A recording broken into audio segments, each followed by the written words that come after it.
Doa supaya kita terhindar dari hutang, dan yang punya hutang supaya cepat dilunasi Allah hutang-hutangnya.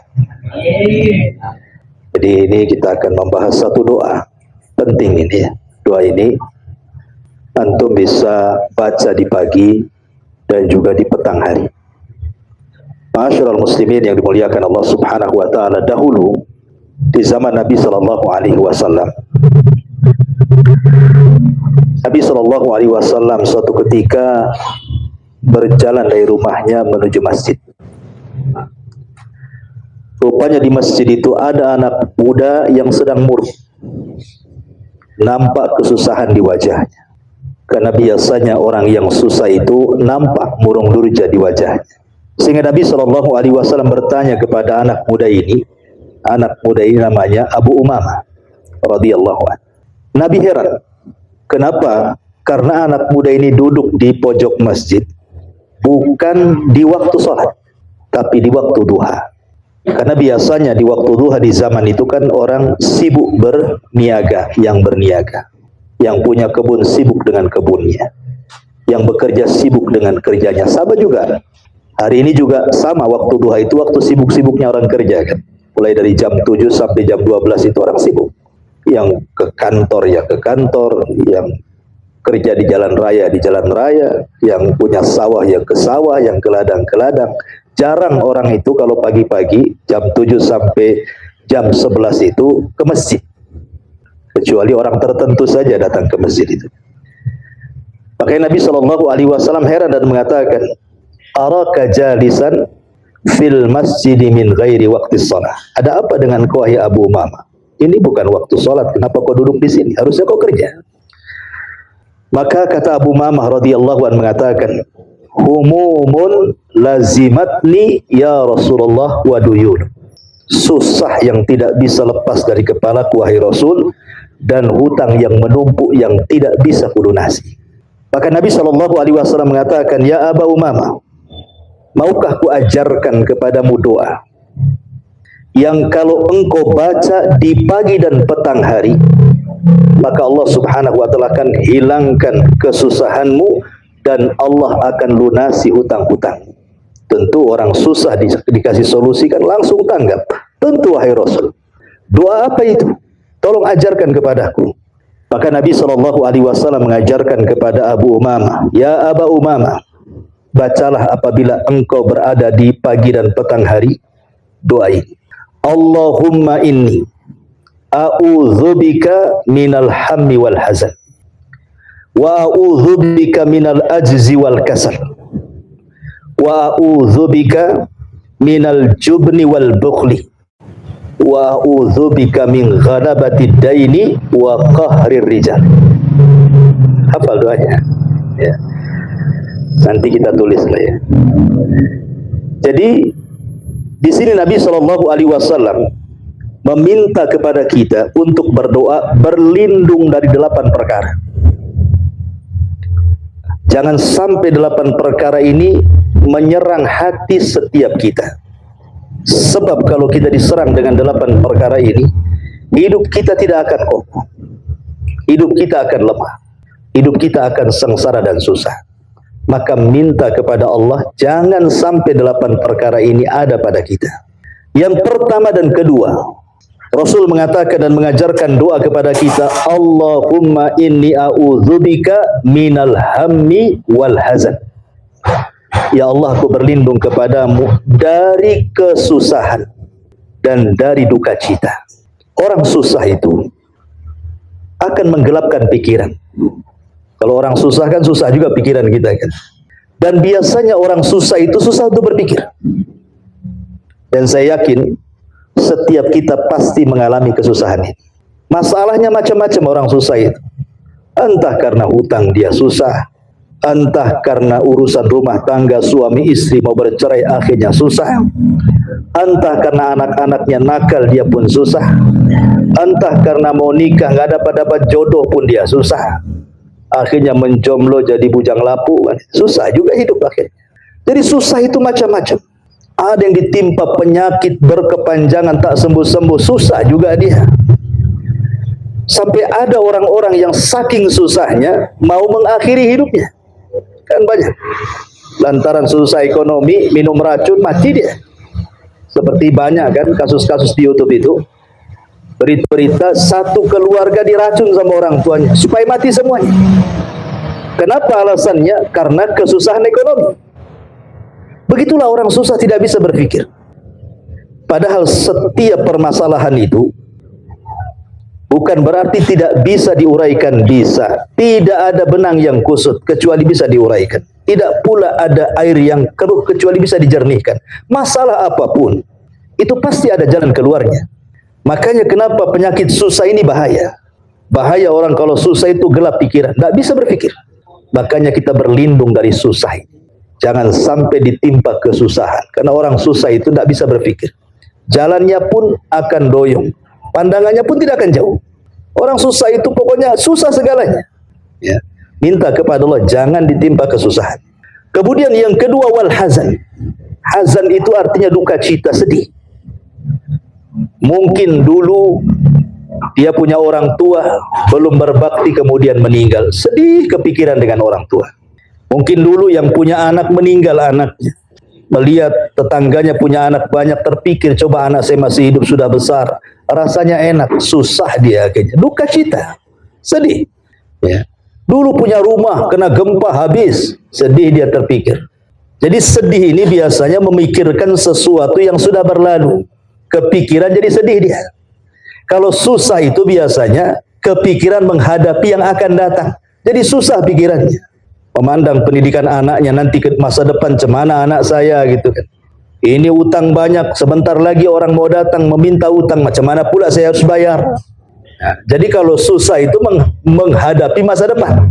Tapi kalau sedih itu bicara tentang masa lalu biasanya. Terkenang dengan yang lalu-lalu. Makanya dua perkara ini merusak pikiran kita. Ibadah macam manapun kalau sudah otaknya susah, kalau sudah otaknya sedih, tidak akan khusyuk. Coba saja orang sholat, susah dia, kepikir tuh kesusahannya tuh. Orang sholat dia sedih, kepikir kesedihannya. Nggak akan pernah khusyuk orang sholat ketika susah dan sedih. Itu sholat tuh. Berpikir pun tidak akan jernih. Makanya dua perkara kita minta kepada Allah, jangan sampai kita susah dan jangan sampai kita sedih. Kalaupun kita pernah ditinggal orang yang kita cintai, atau barang yang kita sukai, atau rumah yang kita dulu miliki, tiba-tiba Allah subhanahu wa ta'ala hilangkan, maka berdoa supaya Allah menggantinya. Jangan sedih terus. Ya. Ini 1 dan 2. 3 dan 4, Nabi SAW mengajarkan kembali, Allahumma inni a'udzubika minal ajzi wal kasali. Ya Allah, aku berlindung kepadamu dari kelemahan dan juga kemalasan. Ini bahaya. Orang lemah itu cita-citanya tinggi, tapi tidak bisa diraih karena kelemahannya. Tapi orang malas terbalik. Dia sanggup untuk meraih cita-cita, tetapi tidak punya keinginan untuk meraihnya. Malas dia. Dua-duanya tidak akan kecapai.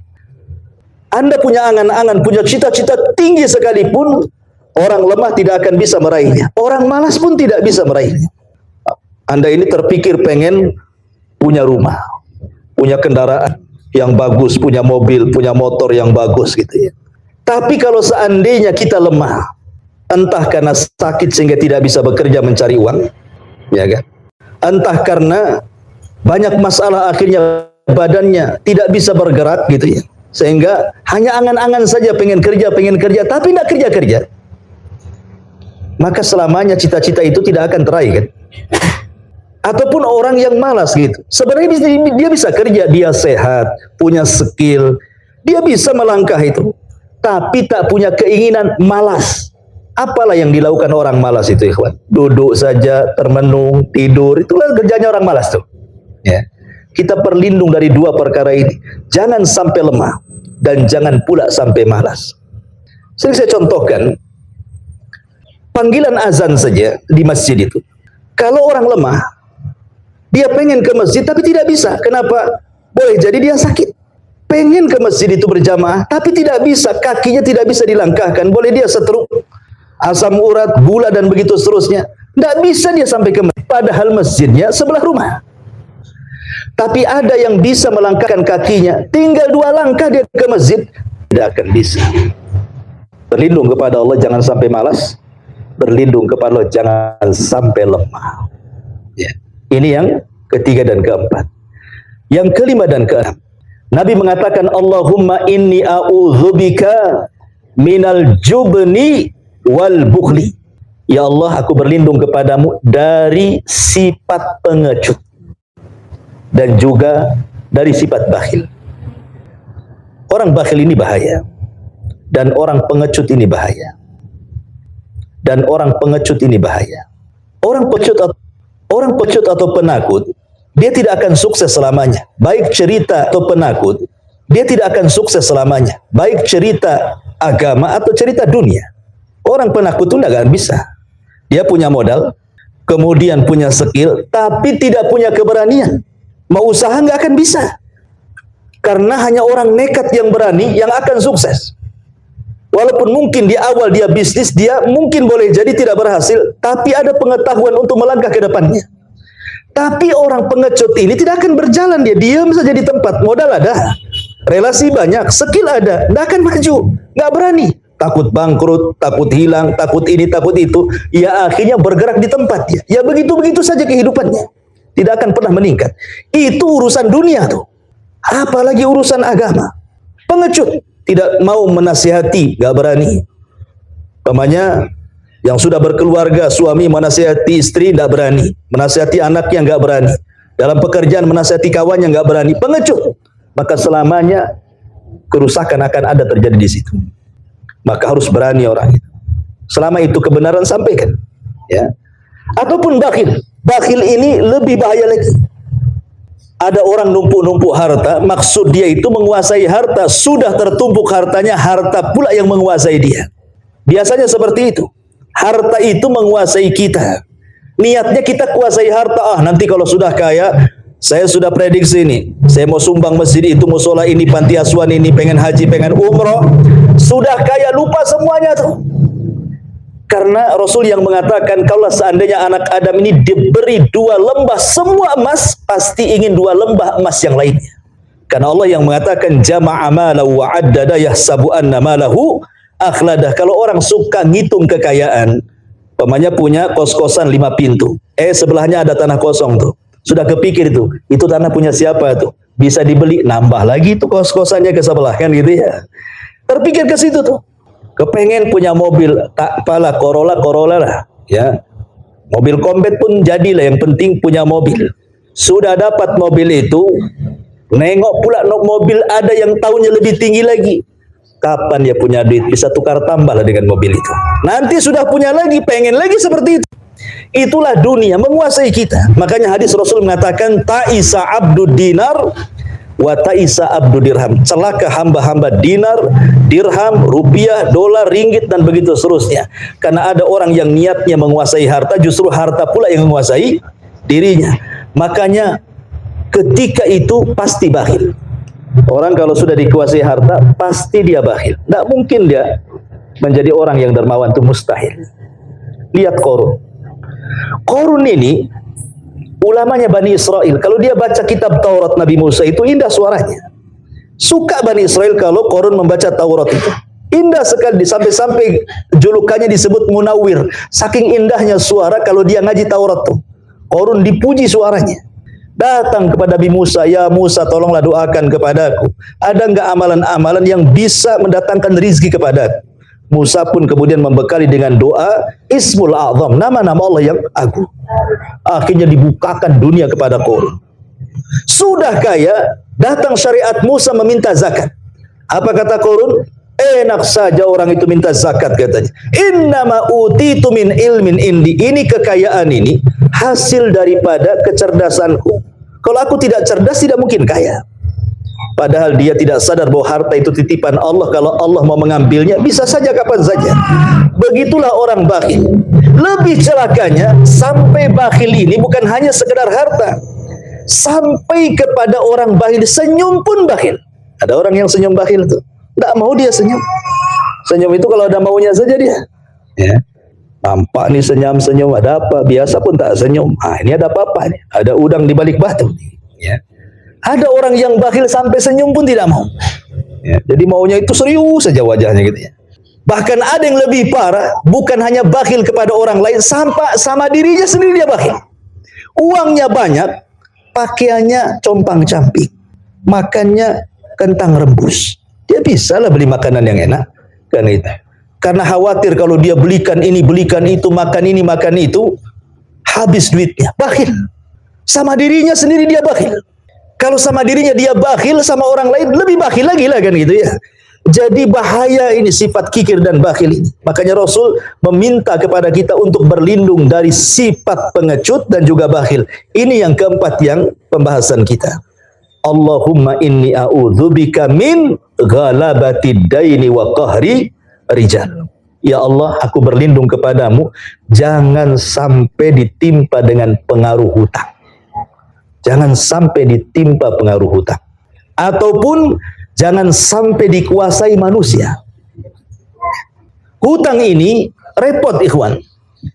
Karena Nabi SAW yang mengatakan awwaluhu hammun wa akhiruhu harbun. Hutang ini awalnya kesusahan.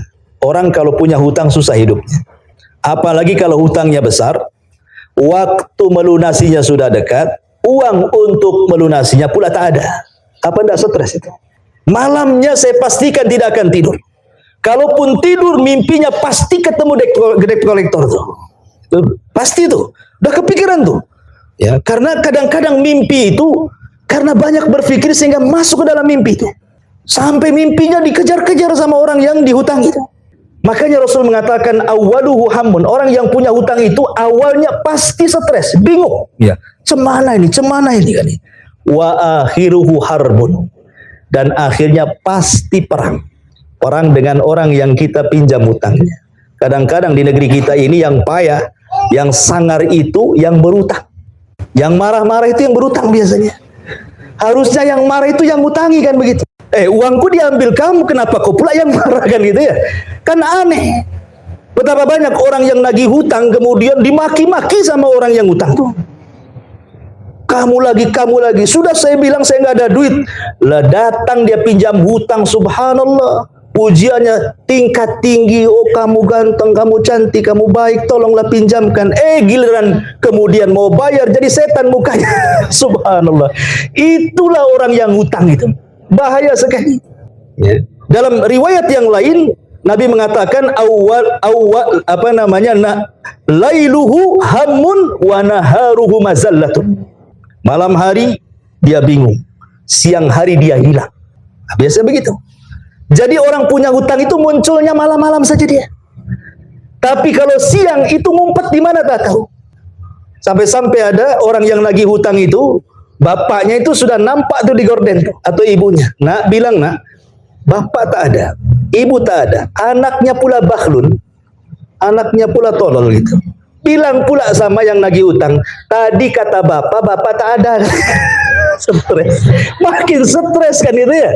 Makanya orang punya hutang itu biasanya stres di awal, hilang pula siang-siang, hilang pokoknya. Munculnya itu di malam hari saja kayak setan dia. Ya. Nampak di malam hari, hilang di siang hari karena takut dikejar-kejar orang. Makanya penyakit hutang ini luar biasa. Nabi SAW sampai tidak mau nyelati orang yang terlilit hutang sampai dia bayar. Ya, makanya ngeri. Kita berdoa kepada Allah Azza wa Jalla jangan sampai kita dikuasai hutang. Karena hutang itu seperti itu jadinya. Kemudian wa qahrir rijal, dan jangan dikuasai dengan hutang budi. Kalau itu hutang uang, ini pula hutang budi. Sebab kalau hutang budi itu kita dikuasai orang. Cobalah nasihati tuh kawanmu itu. Enggak bisa. Dia terlalu baik sama saya, tak berani saya. Nah, akhirnya nggak berani sama orang itu kan, karena terlampau banyak hutang budinya sama kita. Akhirnya kita nggak berani menegur dia. Akhirnya kita tidak pernah merdeka. Pada negeri kita ini sudah merdeka 45 tahun yang silam, nggak merdeka kita ini karena dikuasai orang. Jangan sampai dikuasai orang. Seperti orang mengancam kita akan dibunuh, kepikiran terus, ya. Karena kita merasa takut dengan orang.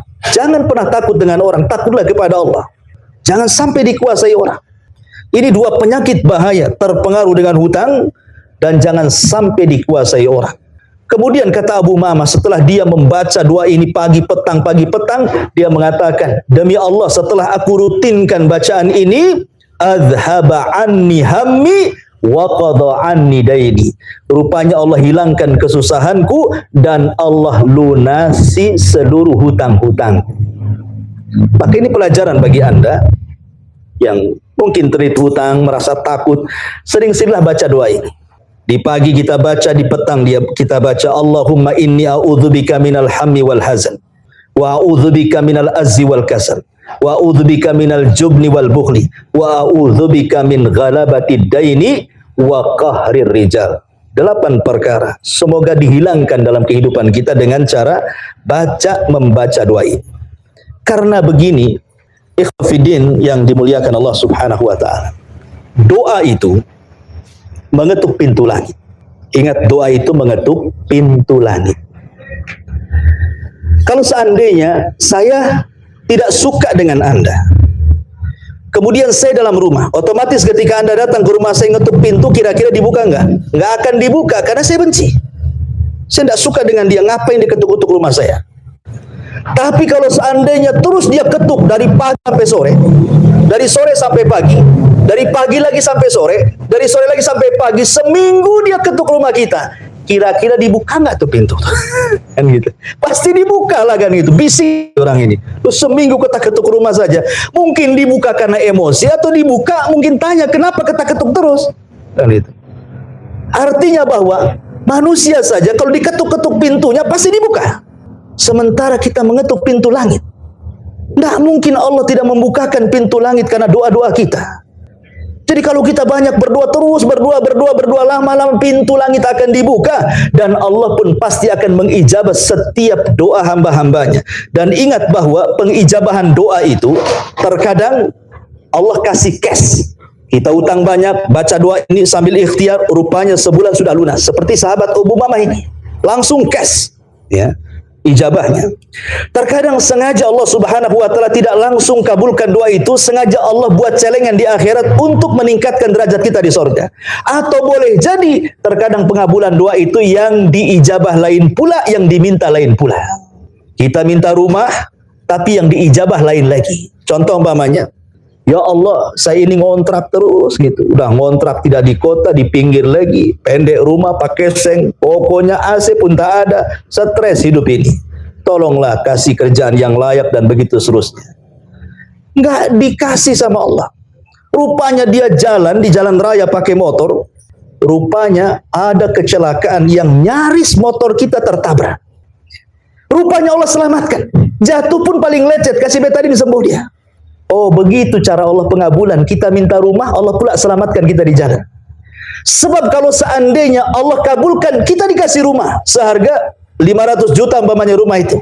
Rupanya di jalan ketabrak pula, jual rumah, masuk rumah sakit, habis pula rumah, sudah habis untuk biaya rumah sakit, belum tentu pula sakitnya sembuh. Ya kan? Begitu kadang Allah mengabulkan doa. Ya. Jadi tidak ada ruginya orang berdoa, karena doa itu menjadikan sesuatu yang mustahil bagi kita, mungkin bagi Allah. Nabi Zakaria sudah tua, istrinya mandul. Tidak mustahil berdoa setiap hari, punya anak pula Nabi Yahya. Nabi Ibrahim sudah tua, istrinya mandul, terus berdoa, punya anak pula Nabi Ishak. Ya. Jadi ini menunjukkan bahwa tidak ada yang mustahil bagi Allah, maka amalkan doa ini. Amalkan doa ini. Karena doa ini mencakup 8 perkara tadi. Kita berlindung dari susah. Kita berlindung dari duka cita. Kita berlindung dari kelemahan. Kita berlindung dari kemalasan. Kita berlindung dari kepengecutan. Kita berlindung dari kebakhilan. Termasuk berlindung dari terpengaruh hutang. Dan juga terkalahkan oleh kesewenang-wenangan manusia kepada kita. Wallahu a'lam.